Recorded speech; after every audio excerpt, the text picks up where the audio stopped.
এখন আমরা দেখব বাবল চার্ট। বাবল চার্টটা দেখার আগে আপনারা স্ক্যাটার প্লট যেটা আছে সেটা একটু দেখে নেবেন, কারণ বাবল চার্টটা হচ্ছে স্ক্যাটার প্লটেরই একটা অ্যাডভান্স ভার্সন। আমি বলি যে স্ক্যাটার চার্ট হচ্ছে 2 ডাইমেনশন এবং বাবল চার্ট হচ্ছে 3 ডাইমেনশন। বাবল চার্টে স্ক্যাটার প্লট থেকে আর একটা অ্যাডিশনাল ডাইমেনশন অ্যাড করা হয়, সেটা হচ্ছে যে সাইজ অফ বাবল।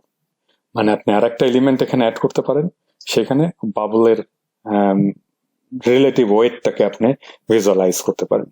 ধরেন আপনি যদি একদিকে দেন সেলস, একদিকে দেন রেভিনিউ, আর একদিকে আপনি দিতে পারবেন মার্কেট শেয়ার। সো এইভাবে আপনি ডাটাটাকে 3 ভাবে ভিজুয়ালাইজ করতে পারবেন।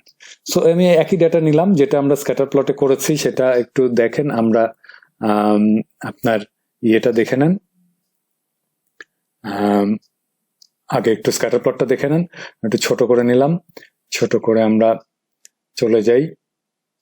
আগে প্রথমে যে বাবল, স্ক্যাটারে গেলে আপনি বাবল পাবেন। এখানে 2 ধরনের ইয়ে আছে, 3D বাবল এবং 2D বাবল। আমরা 2Dটাই নিলাম, সো দ্যাট আমরা এটাকে একটু বড় করে নেই। দেখেন মনে হচ্ছে যে এর মধ্যে কোনো ডেটা নেই। হ্যাঁ, এইভাবেই আসলে গ্রাফ তৈরি করতে হয়। আমরা যদি আগের চার্টগুলো দেখে থাকেন তাহলে দেখবেন যে আমি ডেটাগুলোকে পরেই ইনসার্ট করেছি। হ্যাঁ, আমরা এখানে chart add chart series name আমরা এটা দেই যে win and salary relation. So X value আমরা এখানে মানে আপনি এখানে যেহেতু বাবলের সাইজ আছে, সাইজটা বড় হয়, এটা সেই জন্য আপনি এখানে খুব বেশি ডেটা নিতে পারবেন না। আমরা এখানে ধরেন, আমরা এখানে কতটুকু ডেটা নেব, আমরা এখানে ধরেন 2000 পর্যন্ত নেই, 2000 আমরা একই ডেটা নিচ্ছি, 31 ওয়াই ভ্যালু নিচ্ছি win,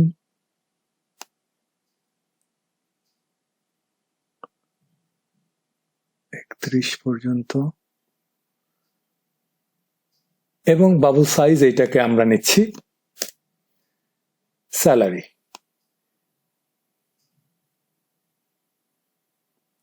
That's it. Okay. So আমার বাবল সাইজটা গাঢ়টা হয়ে গেল, কিন্তু এখানে আমরা দেখতে পাচ্ছি যে এখানে বাবলগুলোর সাইজটা একটু বড় বড় হয়ে গেছে। সেটা আমরা দেখছি কিভাবে কি করা যায়। এইখানে আসেন, ধরেন আর কি জিনিস করতে হবে, এক্সিসটাকে ফরম্যাট করে নিতে হবে। 40 মিনিমামটা করে দিই 40, ম্যাক 40 না, এটা মিনিমামটা 55 করা যায়, 5। আচ্ছা, আর এইদিকে এটা -200 করে দিই, 250 জায়গায় 200, আর এখানে ম্যাক্সিমামটা করে দিই 250 জায়গায় 200। ব্যাস। সো এখন আপনি গ্রাফটা ওই বাবলগুলো ধরে আপনি format data series, scale bubble size, আপনি এটাকে বাবল সাইজটাকে আপনি যদি 50 করে দেন, ছোট হয়ে গেল। আর একটু ছোট করে নিতে পারেন যদি চান আপনি 40।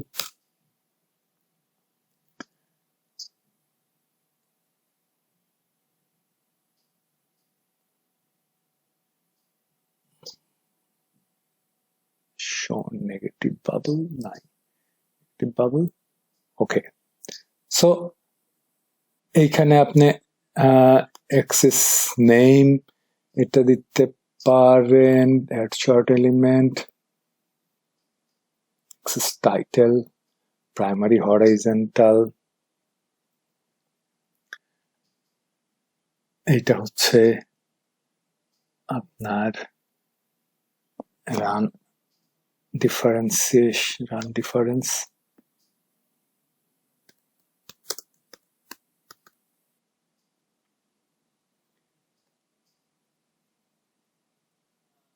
অ্যাক্সিস টাইটেল প্রাইমারি ভার্টিক্যাল, এইটা হচ্ছে আপনার wing.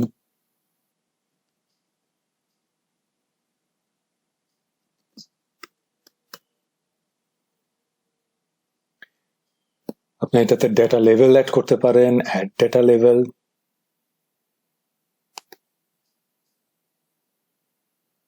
Format data level, value from cell. এখানে ভ্যালু ফ্রম সেল ধরেন আমি এখানে দেখাবো যে এই যে টিম নেম এইটা আমি দেব এখান থেকে, যেটা শর্ট নেম, তাহলে আপনি বুঝতে পারবেন।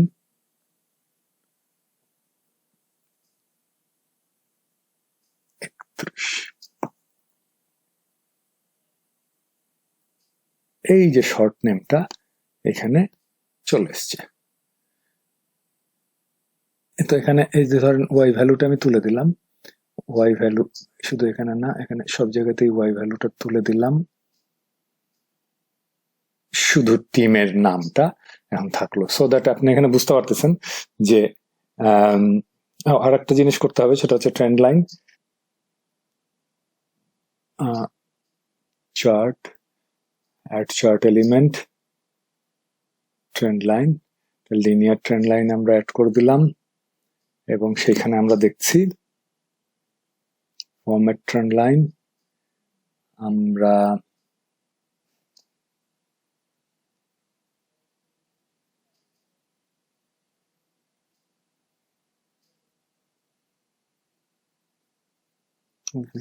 এটা একটু বাড়িয়ে দিই,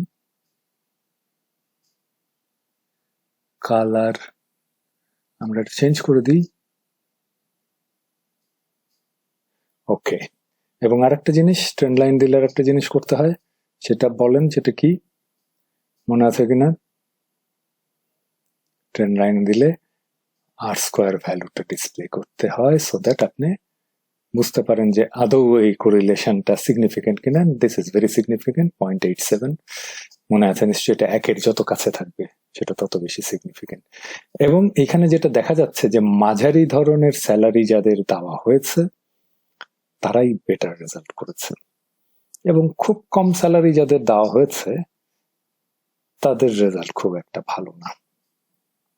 অ্যান্ড অফকোর্স যাদের বেটার স্যালারি তাদের রেজাল্ট ভালো, উইন ভালো। So this is it. এইটাকে আপনারা অনেকভাবে অনেক কাজে আপনারা লাগাতে পারবেন, এবং সেই কাজে লাগিয়ে আপনারা নানা ধরনের ডেটা ভিজুয়ালাইজেশন করতে পারবেন। আমি যেটা করতাম আর কি আমার প্রফেশনে, সেটা হচ্ছে যে আমি কম্পিটিটর অ্যানালাইসিস করতাম, কম্পিটিটরের সেল, কম্পিটিটরের মার্কেট শেয়ার, সেটার সাথে আমার মার্কেট শেয়ার এবং আমার সেল, আমার র্যাঙ্কিং, এটাকে আমি কম্পেয়ার করতাম আর কি বাবল গ্রাফ দিয়ে। সো আপনার দেখলেন যে কি কি এলিমেন্ট অ্যাড করা যায়। সো এইভাবে আপনি কি দেখতে চান সেটার উপরে ডিপেন্ড করবে আপনি কোথায় এটা ব্যবহার করছেন এবং কি দেখাতে চাচ্ছেন সেটার উপরে। সেটা তো আর আমি বলে দিতে পারবো না, কিন্তু আমি দেখিয়ে দিলাম যে এটা কিভাবে জেনারেট করা যায় এবং কিভাবে কি জিনিস দেখানো যায়। So this is it. Practice করবেন, প্র্যাকটিস শিট ডেসক্রিপশনে পাবেন। সো থ্যাংক ইউ আজকের জন্য। আমরা আরো ডেটা ভিজুয়ালাইজেশন মানে চার্টের আমরা আরো কিছু এলিমেন্ট দেখবো, সেটা সব ইন্টারেস্টিং এলিমেন্ট, আরো অনেক বাকি আছে, চার্ট নিয়ে অনেক কিছু করা সম্ভব।